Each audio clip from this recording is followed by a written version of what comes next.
हे परमात्मा,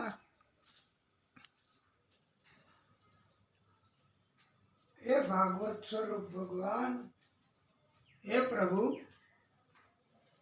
हे भागवत स्वरूप भगवान, हे दादा, हे परमात्मा,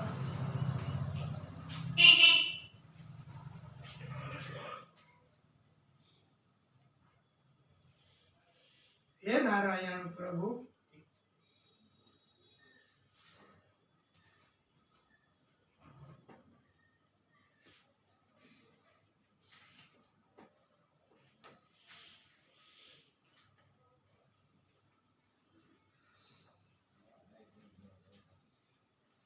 मनोजवं मारुततुल्यवेगं जितेन्द्रिय बुद्धिमतां वरिष्ठं वातात्मजं वानरयूथमुख्यं श्रीरामदूतं शरणं प्रपद्ये। श्रीरामदूतं शरणं प्रपद्ये।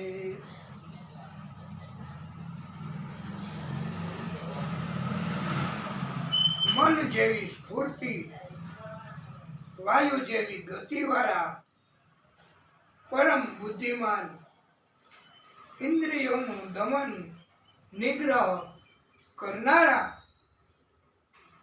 वानरपति वायुपुत्र हनुमानजीना અમે આપણે બધાય સ્મરણમાં છીએ।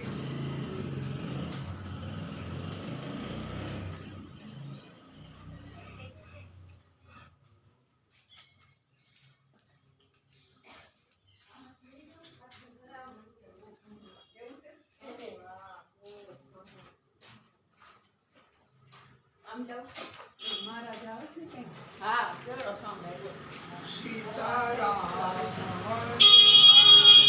सीताराम हनुमान, सीताराम हनुमान, सीताराम हनुमान, सीताराम हनुमान, सीताराम हनुमान। अब तो कृपा करो राम, सीताराम हनुमान। अब तो कृपा करो राम, सीताराम हनुमान। अब तो दया करो राम, सीताराम हनुमान। सीताराम हनुमान, सीताराम हनुमान, सीताराम हनुमान, सीताराम हनुमान। जो आपके चरण आता है, जो आपके चरण आता है, वे सकल पदार्थ पाता है। जो आपके चरण आता है, वे सकल पदार्थ पाता है। सीताराम हनुमान, सीताराम हनुमान, सीताराम हनुमान, सीताराम हनुमान। जो आपके चरण आता है, वह संकट मुक्त हो जाता है।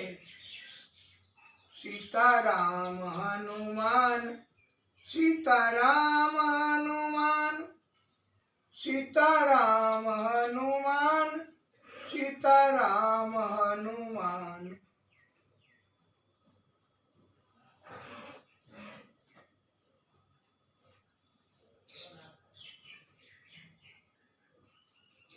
શ્રી શુકવાચ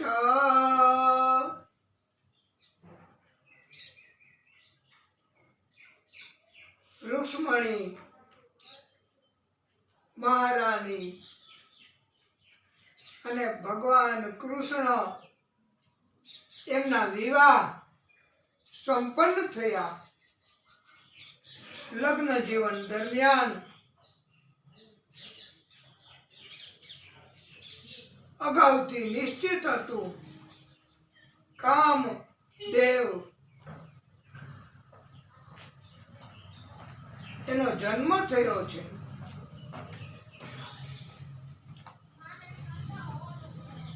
એનું નામ પ્રદ્યુમન રાખ્યું છે.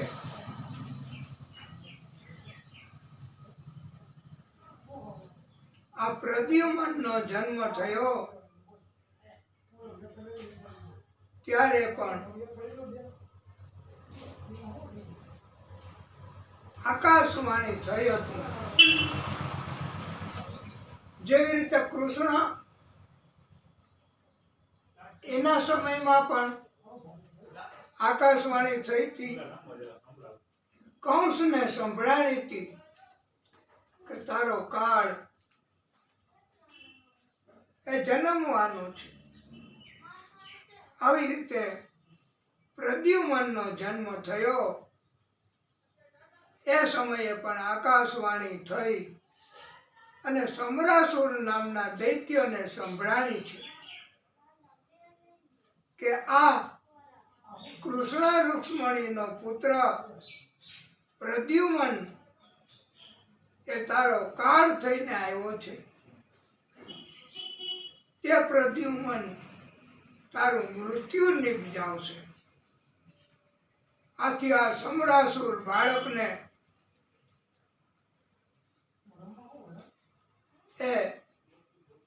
આ સમરાસુર એ પ્રદ્યુમનને હવે પોતાનો કાળ હોવાના કારણથી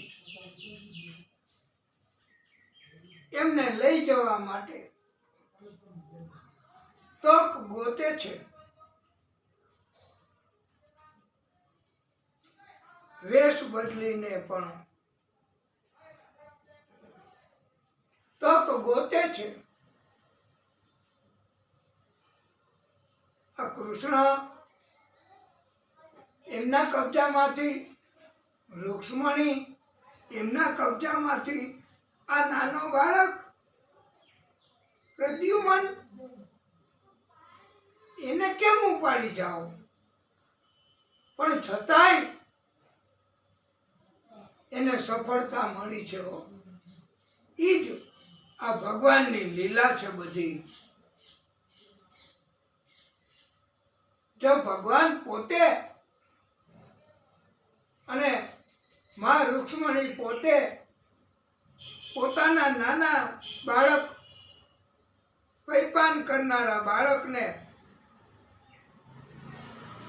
પણ નથી સલામતી પૂર્વક રાખી શક્યા, તો આપણે બધા તો સામાન્ય મનુષ્ય, આપણી શું હસ્તી, આપણે શું કરી શકીએ આ જગતમાં?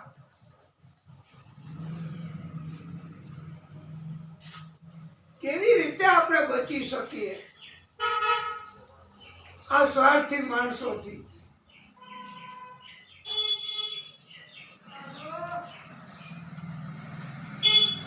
પણ એક જ ઉપાય ભાગવતકારો બતાવે કે આપણે બધાએ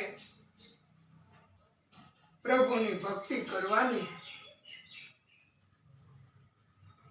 એમનું ભજન, કીર્તન, કથા, વાર્તા એ કરવાની. તો પ્રભુ ચોક્કસ આપણો બચાવ કરે છે અને આપણું રક્ષણ પણ કરે છે. જો અવળા કર્મો થશે તો આપણે ભોગવવું જ પડશે. કોઈ કોઈનું નથી. પોતપોતાના સ્વાર્થના કારણથી એકની સાથે બીજો, બીજાની સાથે ત્રીજો, એમ બધાય જોડાતા હોય છે. બસ આ બાળક 6 દિવસનો હતો ત્યારે તક મળી પ્રદ્યુમનને ઉપાડી જવાની સમરાસુરને. સમરાસુર તો એને આકાશ માર્ગે લઈ ગયો, દરિયામાં જઈ દૂર દૂર દૂર સુધી લઈ ગયો અને જોયું કે હવે આ દરિયામાં એવા એવા મોટા બલવાન એવા જીવો છે, મોટી મોટી મોટી માછલી છે, ઈ ગળી જશે. હવે આ બાળક જીવતો નહીં રહી શકે. ઉપરથી એમને જોયું માછલીઓ બધી મોઢું ખોલી ખોલીને દરિયામાં પાણીની ઉપર પણ આવતી હતી. એમાં તક જોઈને એક માછલી એ મોઢું ખોલીને હતી, એના અંદર બાળક પ્રદ્યુમનને મૂકી દીધો. માછલી મોં બંધ કરી ગળી ગઈ. પોતાના કાળને આવી રીતે ખતમ કરી નાખ્યો છે એમ માનીને હવે પોતાનું મૃત્યુ નહીં થાય એમ માનીને સમરાસુર નામનો દૈત્ય હવે પોતે પોતાની રીતે નિશ્ચિંત બનીને બીજાને ત્રાસ તકલીફ આપવા લાગ્યો. બીજાને ત્રાસ તકલીફ પહોંચાડતા પહેલા આપણે પહેલા આપણું વિચારવાનું હોય છે કે આપણું શું થશે, આપણને કેવી રીતે બચાવ કરશે આ પરમાત્મા, આ ભગવાન, આ આદિશક્તિ.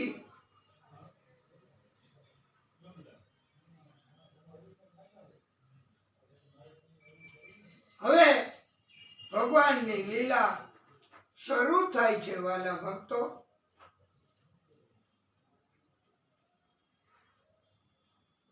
એ માછલીને જહાજમાંથી પકડી એને બજારમાં વેચવા મૂકી. બજારમાંથી સમરાસુરના રસોઈ ઘરમાં એને ખરીદીને લાવ્યા. માછલીની અંદર બાળકનો રડવાનો અવાજ એ ધ્યાનથી સંભળાયો. આ સમરાસુરના રસોઈ ઘરમાં વિદ્યાવતી કામ કરતી હતી સ્ત્રી. એને બધાને વાત કરી. માછલીને સંભાળતા પૂર્વક એને ચીરી બાળકને બહાર કાઢ્યો. આ વિદ્યાવતી એ બાળકને પ્રેમ કરવા લાગી, ઉછેરવા લાગી, મોટો કરવા લાગી. એમાં સમય જતા હવે પ્રભુની લીલા શરૂ થઈ.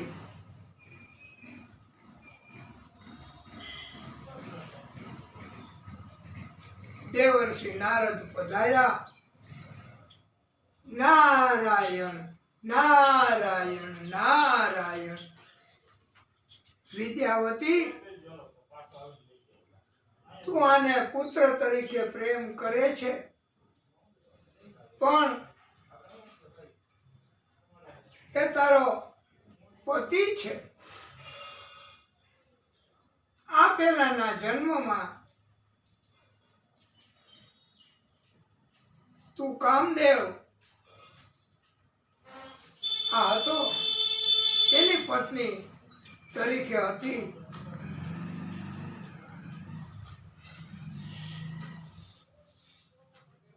કૃષ્ણની રાસલીલામાં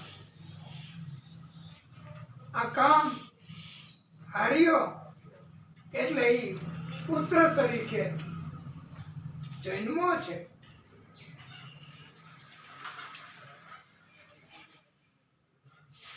અને તું મહાદેવજી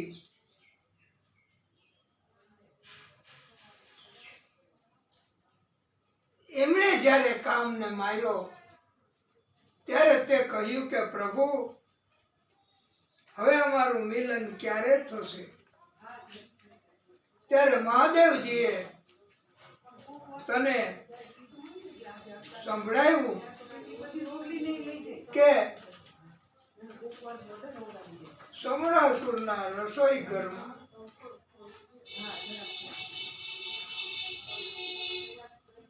તું વિદ્યાવતી તરીકે અને કામદેવ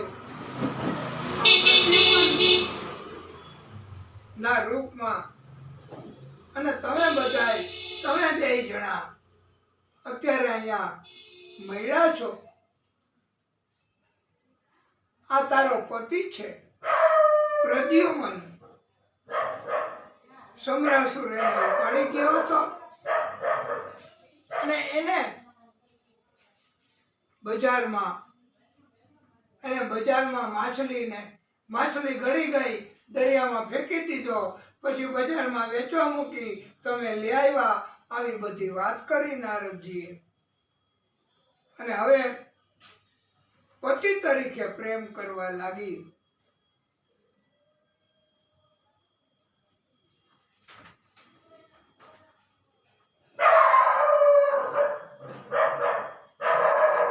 આ પ્રદ્યુમન એના હાથે સમરાસુર નામના દૈત્યનું મૃત્યુ હતું, એટલે એનું મૃત્યુ થયું છે.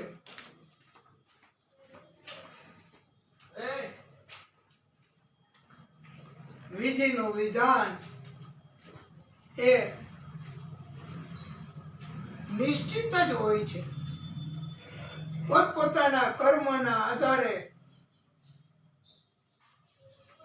પોતપોતાને જીવન જીવવાનું, પણ પરમાત્માની કૃપા થાય તો ક્યારેય કોઈ જીવનમાં તકલીફ કોઈ ભક્તને પડતી નથી. પીપળના વૃક્ષનું મહત્વ પણ સમજાયું છે. 24 કલાક પીપળના વૃક્ષમાં પ્રભુ શ્રી હરિનો વાસ હોય છે. રાત્રે પણ એ પ્રાણવાયુ છોડે છે. રાત્રે પીપળના વૃક્ષ નીચે સુવાથી આપણને જરૂરી એવો વાયુ મળે છે.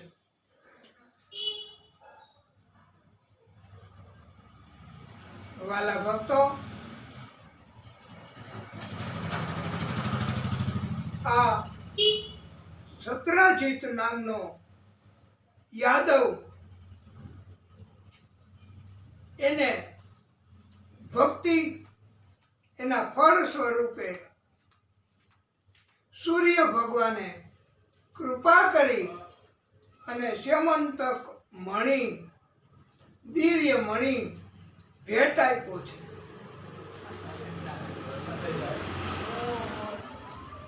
અને દિવ્ય મણિ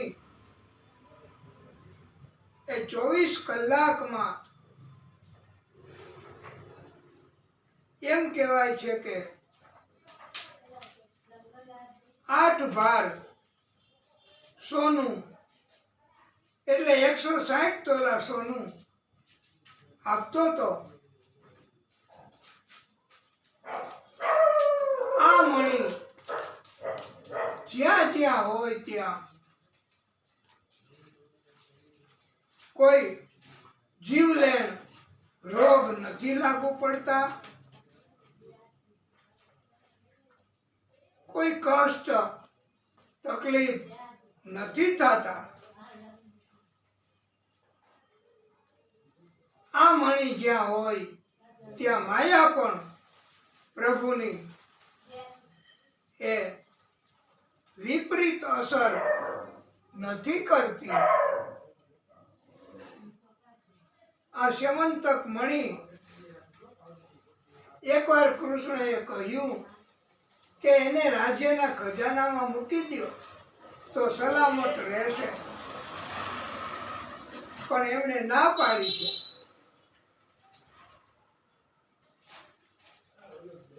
આ કૃષ્ણ એ ઘટના પછી હવે એવું બન્યું કે સત્રજીતનો ભાઈ પ્રસેન કોઈને કહ્યા વગર મણી લઈને ઘોડેસવારી કરીને જંગલમાં દૂર દૂર જતો રહ્યો. સત્રજીતે તપાસ કરી, એનો ભાઈ ન મળ્યો, મણી પણ ન મળ્યો, અને કૃષ્ણ ઉપર આક્ષેપ કર્યો કે કૃષ્ણ મારા ભાઈ એને મારી મણી લઈ અને છુપાવી દીધો. આ ખોટો આક્ષેપ, પણ એમ છતાંય કૃષ્ણએ એ આક્ષેપ દૂર તો કરવો પડે એટલે પોતે તપાસ કરવા નીકળી પડ્યા. મણીની શોધમાં પુત્ર આ મણીની શોધમાં નીકળી પડ્યા. થોડા માણસો પણ સાથે લીધા. જંગલમાં પ્રસેનનું મૃતદેહ મળ્યું. આગળ જતા ઘોડાનું મૃત શરીર મળ્યું. કૃષ્ણ સમજી ગયા કે પ્રસેન અને ઘોડાને મારીને કોઈ મણી લઈ ગયેલ છે. આગળ સિંહના પગના નિશાન દેખાયા. સિંહની ગુફામાં પહોંચ્યા. ગુફામાંથી રીંછના પગના નિશાન દેખાયા અને રીંછના પગ એક ગુફામાંથી પહોંચ્યા. હવે ખાતરી થઈ કે મણીને લઈ સિંહ એની ગુફામાં ગયો છે. અને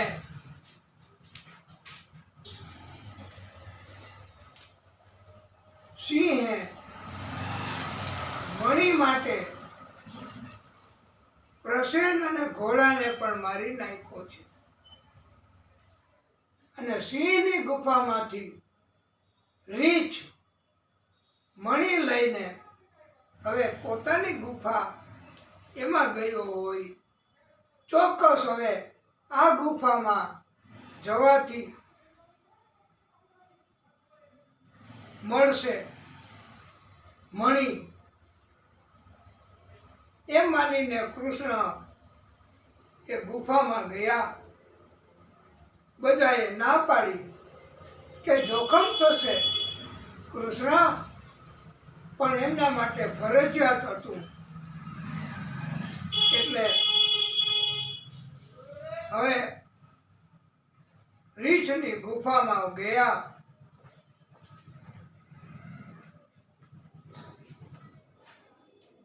ગુફામાં રીછના બાળકો સ્યમંતક મણી એનાથી રમતા હતા. આ રીછ એ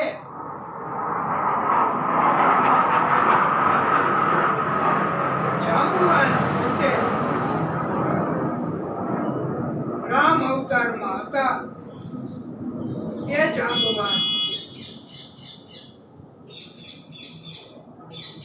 આ કૃષ્ણ અવતારમાં પણ હતા જ.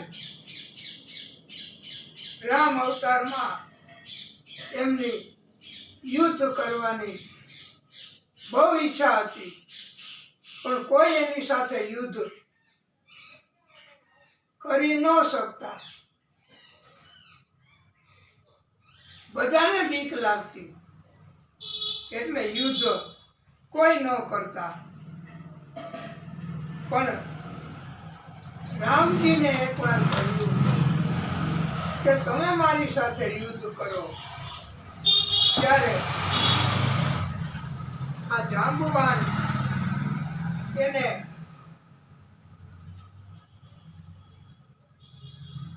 રામજીએ યુદ્ધ તો કર્યું નહીં સાથે, જાંબુવાન સાથે, પણ એવું કહ્યું કે હવે પછી પ્રભુનું પ્રાગટ્ય થશે ત્યારે ઈ તમારી સાથે યુદ્ધ કરશે અને તમને હરાવશે. ત્યારથી જાંબુવાન આ ગુફામાં છે. કૃષ્ણ જન્મ થયો, પ્રભુએ પ્રાગટ્ય કર્યું અને લીલા પૂરી કરવા આ ગુફામાં આવ્યા છે. જાંબુવાન સાથે યુદ્ધ કર્યું છે. પ્રિય ભક્તો, જાંબુવાનને આ કૃષ્ણની અંદર રામજીના દર્શન થયા છે. એમને પ્રણામ કરી અને કૃપા કરવા કહ્યું છે. કૃષ્ણએ કહ્યું, મણી હે તો રીહ પ્રાપ્તા વય મૃક્ષયતે બિલિમ મિથ્યાભિશાપમ પ્રમુજન નાત્મનો મણીના અમુના. આ મણીની ચોરી બાબત મારી ઉપર જૂઠો આક્ષેપ આ દુનિયાના માણસોએ મૂક્યો છે. આ મણીની શોધ માટે હું અહીં આવ્યો છું. મારે આ મણી એના માલિક સત્રાજીતને આપવો છે. મને આ મણી જોઈએ. જાંબુવાને તુરત જ મણી કૃષ્ણને સોંપી આપ્યો. એક વિનંતી કરી કે પ્રભુ, આપ મારી ચિંતા દૂર કરો. મારી કન્યા જાંબુવતી એની સાથે વિવાહ કરો અને મને આશીર્વાદ આપો. આ જાંબુવતી એ માત્ર રીચ કન્યા હતી એવું નથી હો વાલા ભક્તો. આ જાંબુવતીનું બીજું એક નામ કામરૂપિણી છે. ત્રીજું નામ રોહિણી છે. અને નવીનતા તો એવી, સિદ્ધિ તો એવી જાંબુવતીની કે એ ગમે તે રૂપ ગમે ત્યારે ધારણ કરી શકતી હતી. અને કૃષ્ણએ એમને સ્વીકારી. પછી તો એનું મૂલ્ય, એમની પ્રતિષ્ઠા, કિંમત અનેક ગણી વધી છે હો. અને આ કૃષ્ણ એમણે જે લાયક છે એનો જ સ્વીકાર કર્યો છે. આ કૃષ્ણ જાંબુવાનની ગુફામાં 12 દિવસ સુધી રહ્યા છે. પછી જાંબવતી સાથે વિવાહ કર્યા ગુફામાં. એ બીજા લગ્ન કૃષ્ણના થયા. ગુફામાંથી બહાર આવ્યા.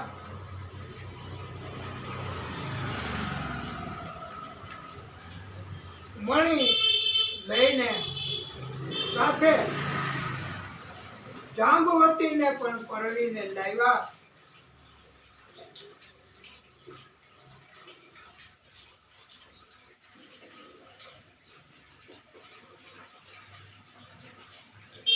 આ સત્રજીતને બધાય ખોટો આક્ષેપ કરવાના બદલામાં ઠપકો દેવા માંડ્યા.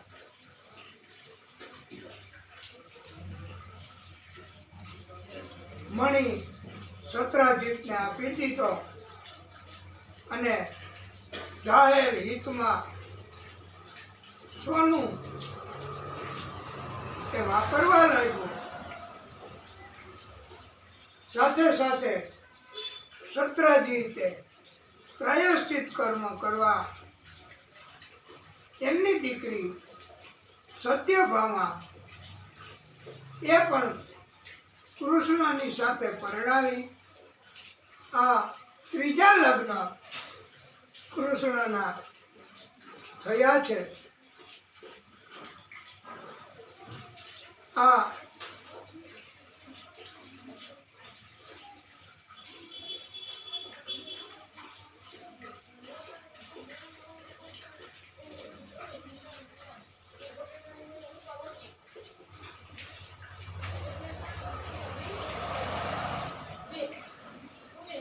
કૃષ્ણ અને અર્જુન યમુનાજીના કિનારે વિહાર કરતા હતા. ત્યાં એક સર્વાંગ સુંદર કન્યા તપ કરતી હતી. કૃષ્ણએ કહ્યું, એ શા માટે તપ કરે છે? તપાસ કરો. અર્જુને તપાસ કરી. પછી કહ્યું, એ સૂર્યપુત્રી કાલિંદી છે અને તમને પ્રાપ્ત કરવા તપ કરે છે. સુવર્ણનો મહેલ યમુનાજીના જળમાં એમાં રહે છે. કૃષ્ણએ કાલિંદી સાથે ચોથા લગ્ન કર્યા છે અને એમની પણ ભક્તિ એનું ફળ આપ્યું છે. કૃષ્ણની ભક્તિ ક્યારેય નિષ્ફળ જાતી નથી. અવંતીના રાજા વિંદ, અનુવિંદ એ બંને ભાઈઓને એક બેન મિત્રવૃંદા, અને આ બે ભાઈઓ તથા મિત્રવૃંદા, એમાં મિત્રવૃંદાના સાથે પણ કૃષ્ણએ 5મા વિવાહ કર્યા છે. એમની માં રાજાજી દેવી એ કૃષ્ણના ભૈબા થતા. કૌશલ દેશના રાજા લગ્નજીતને એક સત્ય નામની કન્યા હતી. એ રૂપ ગુણવાન અને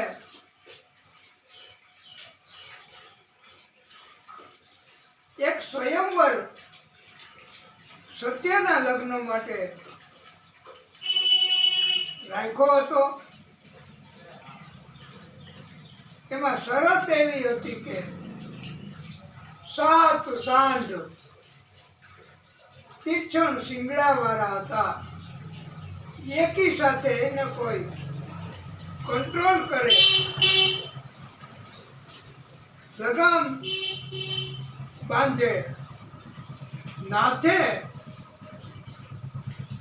એની સાથે આ સત્યના લગ્ન કરાવવા. હવે આ નાથવાનું કામ, કંટ્રોલ કરવાનું કામ તો કૃષ્ણનું. એટલે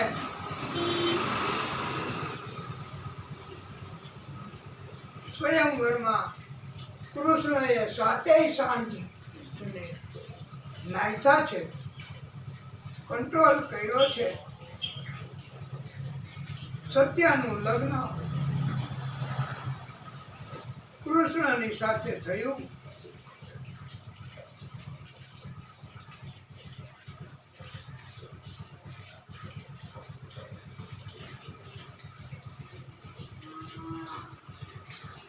નગ્નજીત રાજાએ મોટો કરિયાવર આપી, અનેક ગણું આપી વિદાય કરી. કૃષ્ણના ફૈબા શ્રુતકીર્તિ એને કઈ દેશના રાજા સાથે પરણાવેલા. એને ભદ્રા નામની એક રૂપગુણવાન શીલવાન કન્યા હતી. આ ભદ્રાનો ભાઈ સંતર્દન એ ભાઈ, માતા પિતા, કુટુંબના બધા સંમત થયા હતા અને ભદ્રાના વિવાહ કૃષ્ણ સાથે કરાવ્યા. એ 7મા વિવાહ.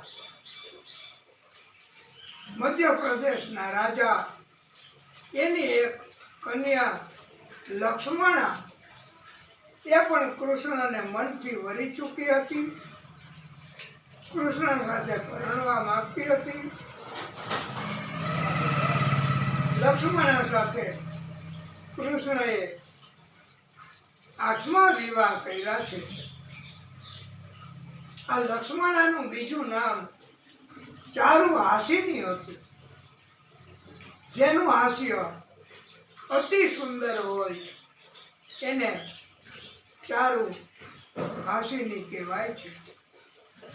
રાધાજી તથા કૃષ્ણ એમની એક કથા આવે છે.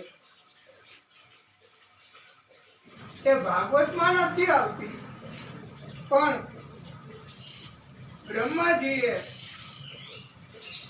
વિવાહ કરાવી આપ્યા એમ કહેવાય છે.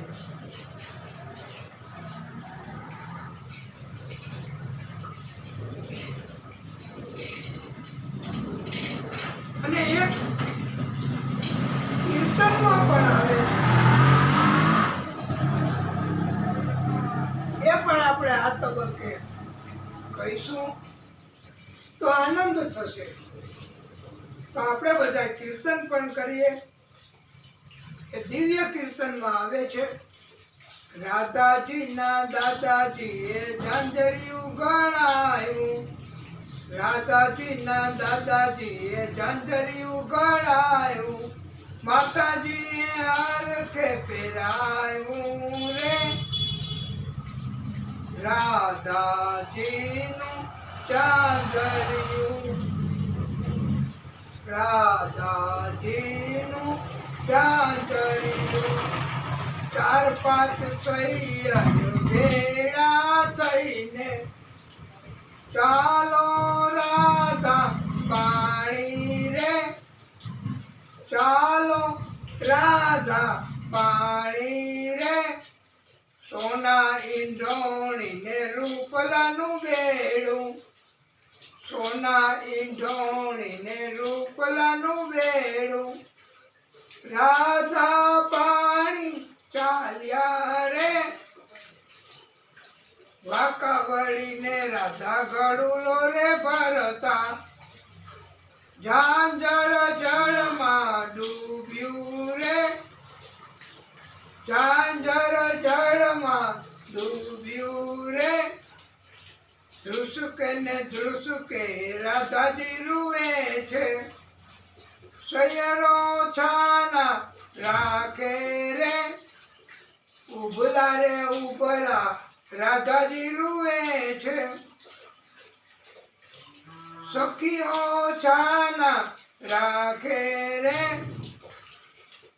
રાધાજીનું ઝાંઝરિયું હસતા રે હસતા પ્રભુજી પધાર્યા, હસતા રે હસતા પ્રભુજી પધાર્યા, કેમ રૂઓ રાધા રાણી રે, ગાયો ચરાવતો એક ગોવાળ આવ્યો, રાધાજીને પૂછવા લાગ્યો રે, રાધાજીનું ઝાંઝરિયું, ઝાંઝર કાઢો તો એક દોકડો રે આપું, ઝાંઝર કાઢો તો એક દોકડો રે આપું, કોઈક દિન માખણ આપું રે, કછોટો વાળીને પ્રભુ કદમ ઉપર ચડ્યા, ઝાંઝર જળમાંથી લાવ્યા રે,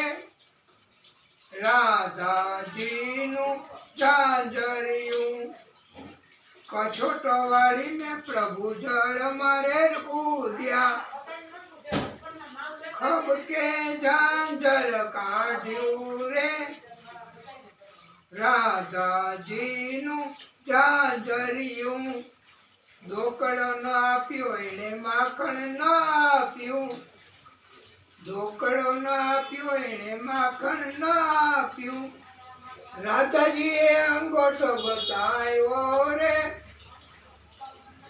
રાધાજીનું ઝાંઝરિયું, ચાર પાંચ ગોવાળ ભેળા થઈને રાધાજીને રસ્તે રોક્યા રે, ચાર પાંચ ગોવાળ ભેળા થઈને રાધાજીને રસ્તે રોક્યા રે, રાધાજીનું ઝાંઝરિયું, રાધાજી તો પ્રભુજીને પાયે રે પડ્યા, રાધાજી તો પ્રભુજીને પાયે રે પડ્યા, તમે જીત્યા ને અમે હાર્યા રે, રાધાજીનું ઝાંઝરિયું, માખણ જોઈએ તો વરસાના આવજો, દોકડો જોઈએ તો ગોકુળ આવજો,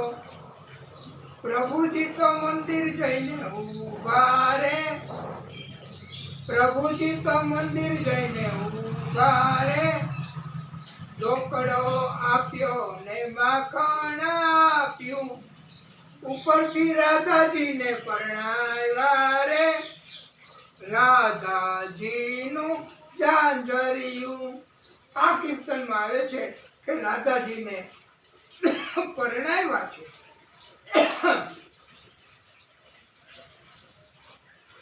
રાધાજીના દાદાજીએ ઝાંઝરિયું ઘડાયું, માતાજીએ હરખે પહેરાવ્યું રે, રાધાજીનું ઝાંઝરિયું, રાધાજીનું ઝાંઝરિયું જે કોઈ ગાશે, વ્રજમાં વાસે નો થાશે રે, રાધાજીનું ઝાંઝરિયું. અને ગર્ગ સંહિતામાં રાધા અને કૃષ્ણના લગ્ન એની કથા આવે છે.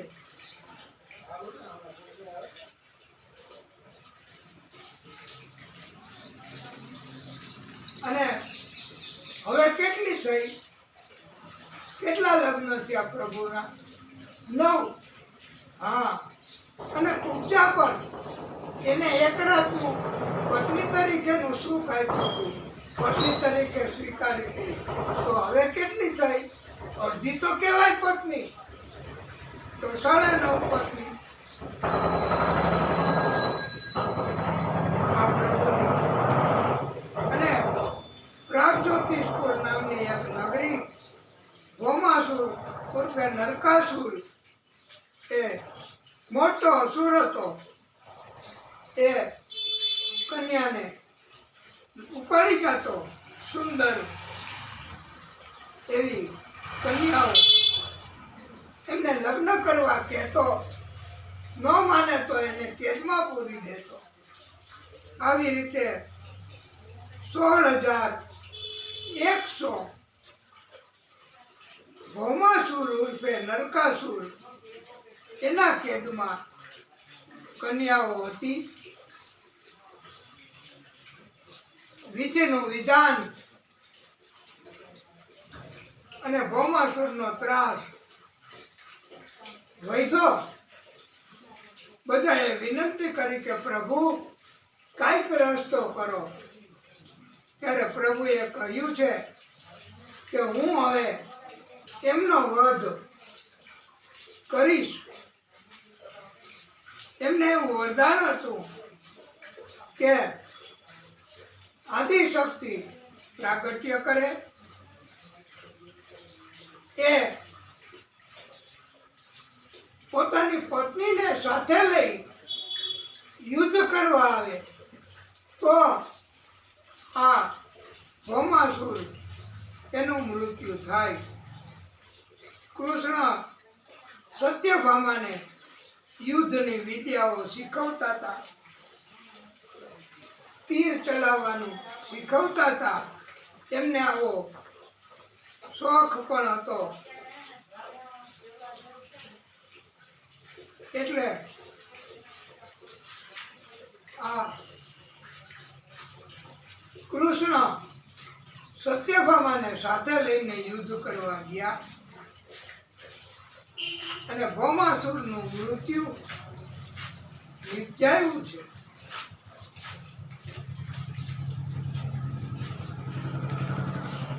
કૃષ્ણ એમને મૂર નામના 5 મસ્તકો વાળા દૈત્ય એની સાથે પણ યુદ્ધ કરવું પડ્યું છે. એટલે એનું નામ મુરારી પણ પડ્યું છે.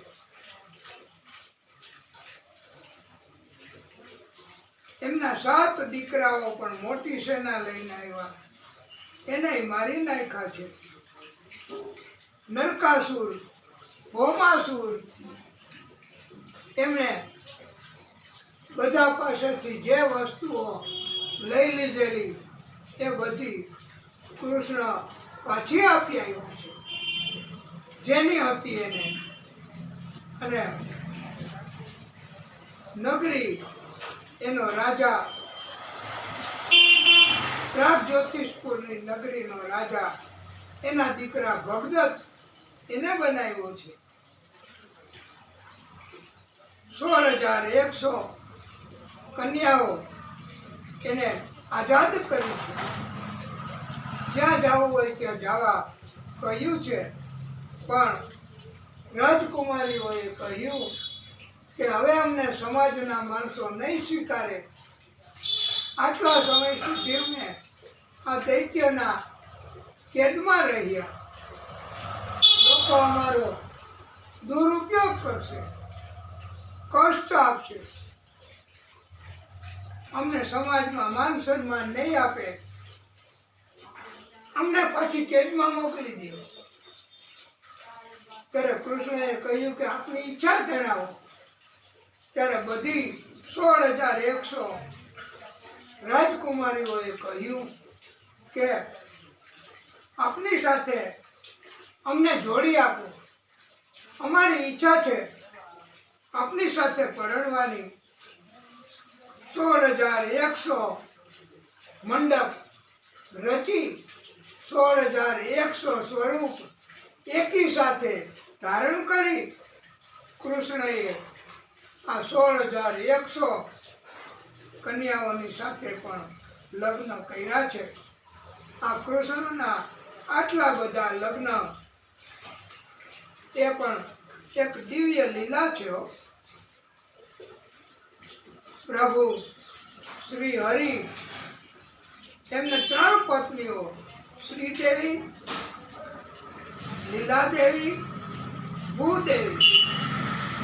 એટલે પ્રભુ શ્રી હરિ એમને ત્રિપતિ પણ કહેવાય છે. એ હવે ધીમે ધીમે ત્યાં તિરુપતિ નામ પડ્યું છે. એમના દર્શન પણ બહુ દુર્લભ છે. એના માટે બહુ પ્રતીક્ષા કરવી પડે, બહુ પ્રતીક્ષા કરવી પડે. પણ છતાંય આજે હવે ધન વધારે આપીને દર્શન કરે છે. કૃષ્ણના બાળકો, પરિવાર એ પણ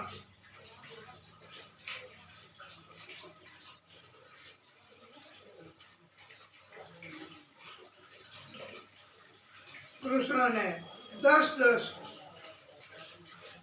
પુત્ર, એક પુત્રી, એમ આટલી બધી રાણીઓ, તો એક થી 11 સંતાનો થયા છે.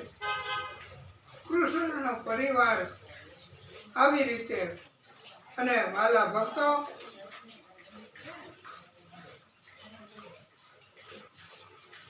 બલરામજી એને જુટ્ટું રમવા રૂકમૈયાએ આમંત્રિત કર્યા.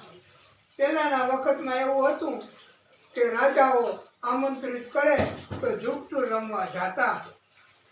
પણ રૂકમૈયાએ કપટ કર્યું હતું, માયા રચી હતી. આ ભાગવતમાં કઈ આવું કપટ ચાલે નહીં, એટલે સત્ય જ ચાલે. એટલે હવે બલરામજી એ તો બધું હારી ગયા. ત્યારે આકાશવાણી થઈ કે રૂકમયો કપટ કરે છે, બલરામજી જીતે છે. અને બલરામજી ગુસ્સે થયા, મૃદુગર ઉઠાવી ભરી સભામાં પ્રહાર કર્યો અને એને મૃત્યુ કર્યું છે. રૂકમૈયાનું મૃત્યુ કૃષ્ણના હાથે નહીં, પણ અહીંયા હતું. કૃષ્ણ મહાદેવજી વચ્ચે પણ યુદ્ધ થાય છે. એ બાણાસુર એની કન્યા એના કારણથી બાણાસુર એમને પણ યુદ્ધ કરવાની બહુ ઈચ્છા હતી. એને 1000 હાથ થી મહાદેવજીને પ્રસન્ન કર્યા હતા. અને શોણિતપુરની નગરી બાણાસુરની એની રક્ષા કરવા મહાદેવજી એને નિમિત્ત દીધા વરદાન માગીને. બાણાસુરની દીકરી એને પણ દૂર દૂર રાખી હતી, ઉષાને. એની એક સખી ચિત્રલેખા હતી. ઉષાને સ્વપ્નમાં અનિરુદ્ધ સાથે લગ્ન કર્યા હોય એવું સપનું આવ્યું. ચિત્રલેખાને વાત કરી. ચિત્રલેખા એ તમે જેવું વર્ણન કરો એવું ચિત્ર દોરી આપતી. ઉષાએ વર્ણન કર્યું. એમાં અંતે ચિત્રલેખાએ અનિરુદ્ધનું ચિત્ર દોર્યું. અનિરુદ્ધ હવે એને કેમ લઈ આવો? કૃષ્ણની નગરી દ્વારિકા, એમાં તો સુદર્શન ચક્ર ચોકી કરે. પણ નારદજી એમણે મદદ કરી છે. સુદર્શન ચક્રને અમુક સમય સુધી રોકી અને પછી ચિત્રલેખા અનિરુદ્ધને પલંગ સાથે ઉપાડી ગઈ. ઉષાની સાથે લગ્ન કરાવ્યા. બાણાસુરને ખબર હતી કે આ કોક, અને એની સાથે યુદ્ધ કરી અનિરુદ્ધને કેદ કર્યો છે. નારદજીએ સમાચાર આપ્યા કૃષ્ણ એ બાણાસુરની નગરીમાં લશ્કર લઈને આવ્યા છે. મહાદેવજી ચોકી કરે. હવે કેવી રીતે કૃષ્ણ એ નગરીમાં પ્રવેશ કરે?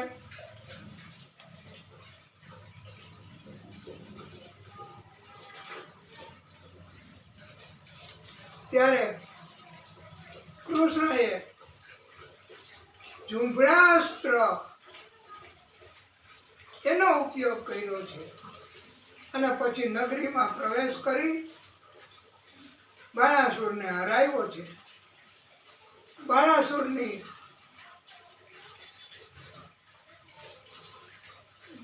માનેલી માં એ કોટેરા દેવી એ આડી ઊભી રહી અને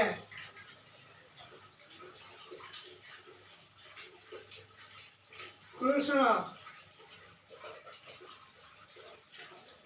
બે હાથ જોડીને મર્યાદા રાખી વિમુખ થઈ ગયા.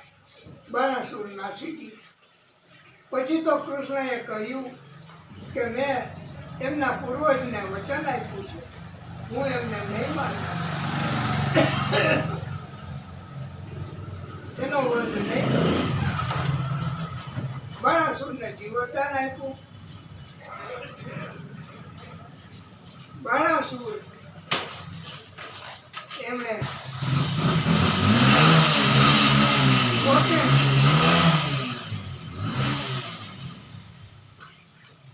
રાજી ખુશીથી પોતાની કન્યા અનિરુદ્ધ સાથે પરણાવી. બધાય આનંદ કરે ધામધૂમથી. એક કાચિંદાના રૂપમાં નૃગ રાજા હતો.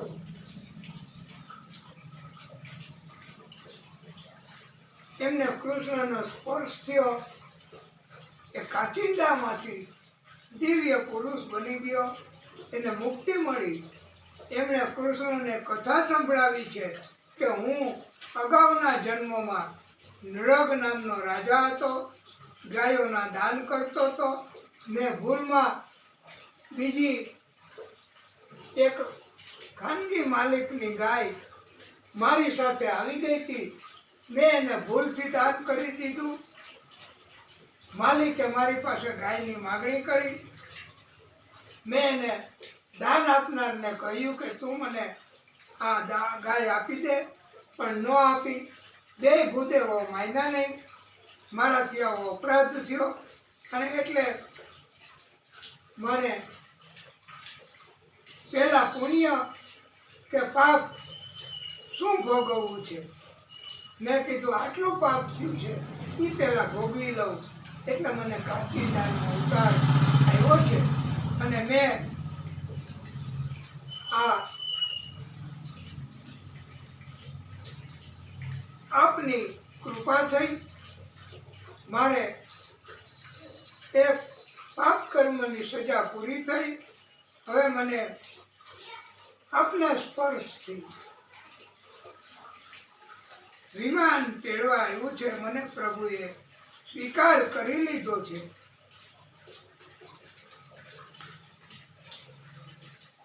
એવો બોધ આપ્યો છે. ન અહમ હલાલમ મન્યે વિષમ યસ્ય પ્રતિક્રિયા બ્રહ્મ સ્વમહિ વિષમ પ્રોક્તમ ન યસ્ય પ્રતિક્રિયા વિધિ ભૂવિ. હે જીવાત્માઓ, હે ક્ષત્રિયો, હું ભગવાન કૃષ્ણ હલાલ વિષ એને પણ હું ઝેર નથી માનતો, કારણ કે એનું કોઈ ઉપાય તો છે જ. પરંતુ બ્રાહ્મણનો અપરાધ થઈ જાય તો એ કર્મ એનો કોઈ ઉપાય નથી. ભલા ભક્તો, બ્રાહ્મણનું અપમાન ન કરાય, બ્રાહ્મણનો અપરાધ ન કરાય અને ભાગવતનો તો નહીં જ. ભાગવતની કથાનો તો નહીં જ, પણ છતાંય અભિમાન એવા કારણોથી આવું પણ અત્યારે કલયુગ છે ને તો થઈ શકે છે, પણ ભક્તિ છોડવી નહીં. ભલે કષ્ટ પડે, એ તો એક જાતની પરીક્ષા સમજવી અને ભક્તિ કર્યા કરવી એવો અભિગમ એ રાખ્યો છે. બલરામજી એમણે પણ એકવાર વિહાર કાર્ય કર્યું છે.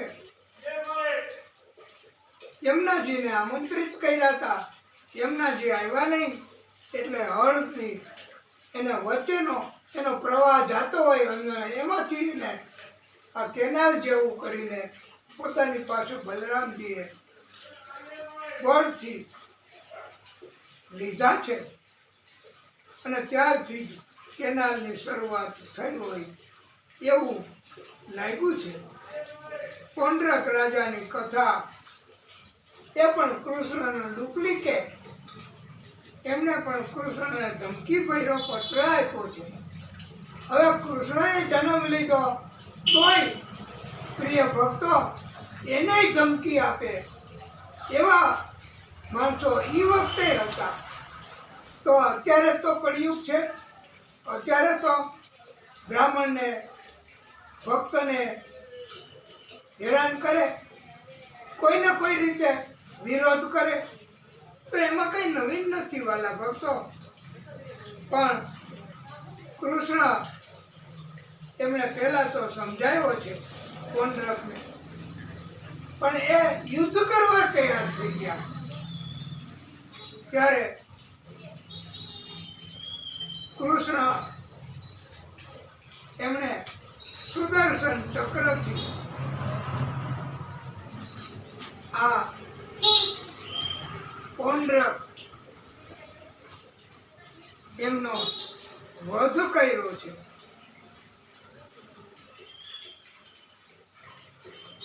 ડુપ્લિકેટ એ હંમેશા ડુપ્લિકેટ જ રહે છે. અસલનું સ્થાન લઈ શકતા નથી. મયુર પંખ ધારણ કરને છે, કૌવા મોર નહીં બન सकता. ભલે દેખાય એ નાનકડો કાગડો મયુર પંખ ધારણ કરેલો તો એને મોર જેવો લાગે, પણ મોર ન બની શકે. દાઢી કે વાળ વધારવાથી સંત જેવો દેખાવ થાય, પણ સંત બની શકાય નહીં.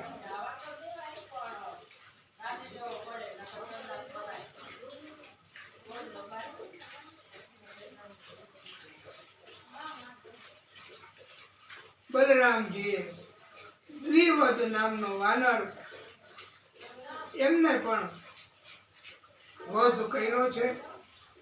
એની કથા પણ આવે છે.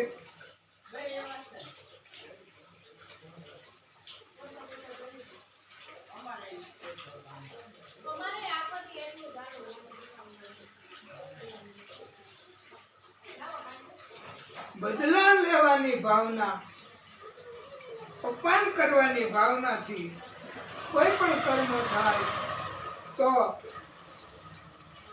એમાં સફળતા નથી મળતી. સુદક્ષિણે બદલો લેવાની ભાવનાથી યુદ્ધ કર્યું એટલે એમનું મૃત્યુ થયું છે. દ્વિવદ વાનર એટલે એનું પણ મૃત્યુ થયું છે. વેર લેવાની ઈચ્છાથી યુદ્ધ કરવાથી મૃત્યુ થાય છે. સાંબ એ દુર્યોધનની પુત્રી લક્ષ્મણાનું હરણ કરવા આવ્યો, એને કેદમાં પૂર્યો છે. નારદજીએ સમાચાર આપ્યા, દુર્યોધન કૌરવો સાથે યુદ્ધ કરવું પડશે અને કૃષ્ણ કાંઈ કરે એ પહેલા તો બલરામજીએ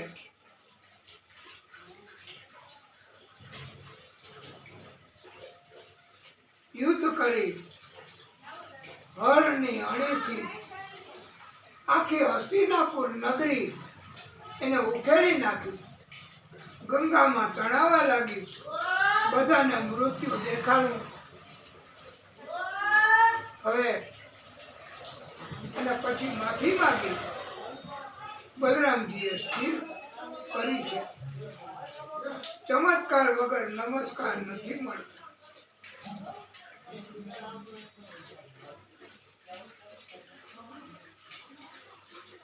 સુખદેવ પ્રભુ કહે છે કે ભગવાન કૃષ્ણની સાથે 16,108 તો પાકી જો, દરેકને 10 પુત્ર, એક પુત્રી. હવે આટલી મોટી સંખ્યામાં કેમ કૃષ્ણ બધાને સંતોષ આપતા હશે? નારદજીએ તો દિનચર્યા એની ચકાસણી કરવા પધાર્યા, પણ દરેકની સાથે કૃષ્ણ હતા જ, બધાની સાથે જોયા. આટલા સ્વરૂપમાં કૃષ્ણ બધાને આનંદ આપતા હતા. નારદજીએ તો માફી માગી અને કૃષ્ણએ માફ પણ કર્યું છે. વાલા ભક્તો, હવે આપણે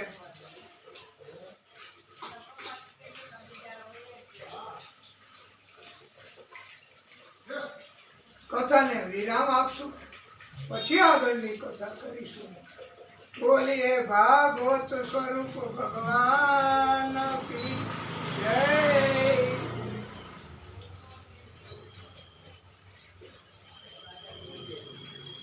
હે પ્રભુ, હે ભાગવત સ્વરૂપ ભગવાન, હે પ્રભુ,